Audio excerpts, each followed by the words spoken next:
Tonight, attacked in broad daylight. With the spotlight on Alice Springs, this fears Port Augusta's antisocial behaviour problem will go on the back burner. And an immersive light show coming to Coffin Bay as part of the Eyre Peninsula's renowned Salt Festival. From our 7 Spencer Golf Studios, your nightly news with Madeline Kerr begins now. Good evening, thanks for joining us. While national attention is focused on the unrest in Alice Springs, there are concerns Port Augusta is being ignored. With more complaints of antisocial behaviour, vandalism and attacks coming out almost daily, locals are warning things are only getting worse.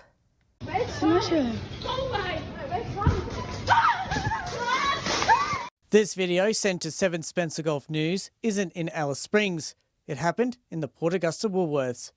The footage is just one of many incidents in the city, from violence to children trespassing properties late at night. In the CBD, smashed windows, damaged doors and break-ins have been rife. Vacant lots on Commercial Road a particular target. The member for Stewart says he was made aware on the increase in unrest several weeks ago. I've asked for a meeting with Eddie Hughes, who's the member for Giles on the west side of Port Augusta, and myself with the minister, which is responsible for this committee, is Nat Cook. We will have that meeting, and I know that Jeff has also, being a minister, has raised the issues in Port Augusta very recently with the powers that be in Adelaide with other ministers. Mr Hughes says locals should continue to report antisocial behaviour to the police and that he's currently looking into current police strategies.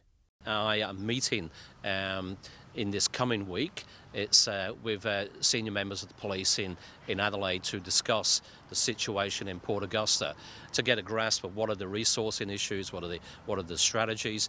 Meanwhile, in a letter dated January 27th, Port Augusta City Council released an update on the state government's outreach program, which is designed to combat the antisocial behaviour. Details include 240 individuals, including 32 accompanied minors, have returned to country since the end of January. Most returned to the APY lands, with a number moving back to Coober Pedy, Ceduna and Alice Springs. And more organisations have joined the program, including the Salvation Army, Relationships Australia and Healthy Dreaming. Port Augusta locals are now posting online. They fear what's happening in Alice Springs is now occurring here. Comparing it to Alice Springs would be doing a massive disfavour to Port Augusta. It's not on that scale, which is not to say that what is happening is not concerning. Daniel Pizarro, 7 Spencer Golf News.